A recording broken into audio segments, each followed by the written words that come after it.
Okay so hello welcome back everyone to this another beautiful wonderful सा video. आज के video में मैंने जैसे प्रॉमिस किया था आप लोगों को कि ईबीसीएल का भी लाऊंगा, एवरीडे एक चैप्टर का एक सब्जेक्ट का लाने वाला हूं। तो ईबीसीएल का पेपर एनालिसिस है आज के वीडियो में हम लोग देखेंगे। ईबीसीएल के पेपर एनालिसिस मैंने पिछले 3 टर्म का पेपर एनालिसिस कर रखा है। तो आपको सिर्फ देखो क्वेश्चन पेपर से ये वाला क्वेश्चन है और इसका जो आपका चैप्टर है वो ये है, got it, reserve bank of India. इस प्रकार से मैंने सारा ड्राफ्ट कर रखा है, देखो चैप्टर, गॉट इट। इस प्रकार से आपको पता चल जाएगा कि कौन से चैप्टर में से कितने क्वेश्चंस आए हैं। तो यहाँ पे थोड़ा कॉम्प्लिकेटेड लग सकता है आपको, लेकिन ये बहुत ज़्यादा बेनिफिशियल है। तो ये मैंने आपको आपके लिए ड्राफ्ट कर रखा है। इसके अलावा मैंने बहुत शॉर्टकट में एकदम टेबल फॉर्मेट में बना कर रखा है, जहाँ पे आपको कोई दिक्कत नहीं आने वाला। यहाँ से आप लोग को देख लेना है, ठीक है। बाई चांस अगर डाउट हो रहा है कि कहाँ से कौन सा क्वेश्चन, तो ये क्वेश्चन पेपर एक बार रीड कर लेना है और कौन से चैप्टर में से आया है वो आपको पता चल जाएगा, ठीक है ना। इसलिए मैंने वो ड्राफ्ट करके रखा है। अच्छा, ये है मेन वाला चीज, ये है मुद्दे की बात, गॉट इट। यहाँ पर है आपका ईबीसीएल जून 2024 का, फिर आपका ईबीसीएल दिसंबर 2023 का, फिर आपका ईबीसीएल जून 2023 का। तीनों का मैंने ड्राफ्ट कर रखा है, अंडरस्टूड।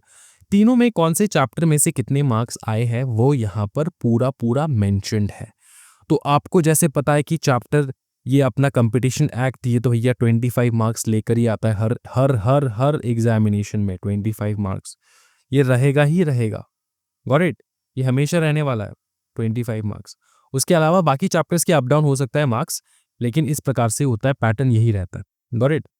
तो रिजर्व बैंक ऑफ इंडिया से कभी कभार ज़्यादा मार्क्स पूछे जाते हैं, अंडरस्टूड। यहाँ पर देखो रिजर्व बैंक ऑफ इंडिया से भी 9 मार्क्स आए हैं, यहाँ पर शायद कम हो जाए, या यहाँ पर भी 9 मार्क्स ही है।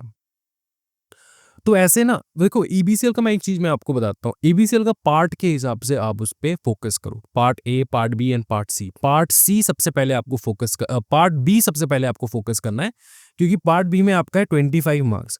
और ईबीसीएल में एक चीज मैं आपको बता देता हूँ कि किसी भी चैप्टर में, जो भी चैप्टर आपको लग रहा होगा कि बहुत मतलब ईजी चैप्टर है, इस चैप्टर में से क्वेश्चन नहीं बन सकता, उसी चैप्टर में से अच्छा खासा क्वेश्चन बन जाता है, अंडरस्टूड। ईबीसीएल में, पर्टिकुलरली ईबीसीएल में मैं बताता हूँ आपको।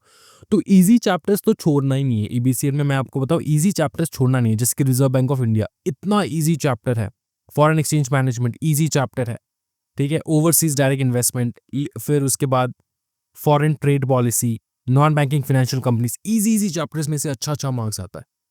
तो ईबीसीएल में ये रहेगा आपका पेपर एनालिसिस। इसके अलावा क्या करना है नहीं करना है, मैं और एक चीज तुमको बताता हूँ। ईबीसीएल में कैसे तुमको शॉर्टकट है, मतलब ये कैसे तुमको मार्क्स स्कोर करना है।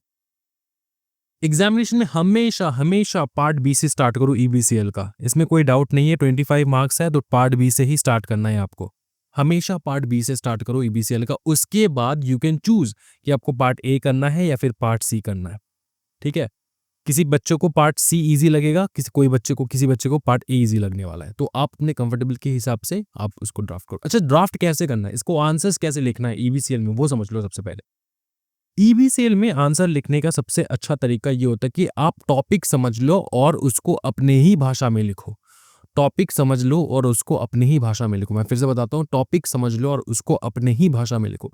क्योंकि ईबीसीएल एक ऐसा पेपर है जो अगर आपने टॉपिक समझ लिए तो आपको कोई दिक्कत नहीं आने वाला। आराम से आप मार्क्स जो है स्कोर कर सकते हो। अपने हिसाब से बना के लिखो। सिर्फ की पॉइंट्स जो है दिमाग में रखना, की वर्ड्स जो है वो आपको अच्छे से अंडरलाइन वगैरह कर लेना है,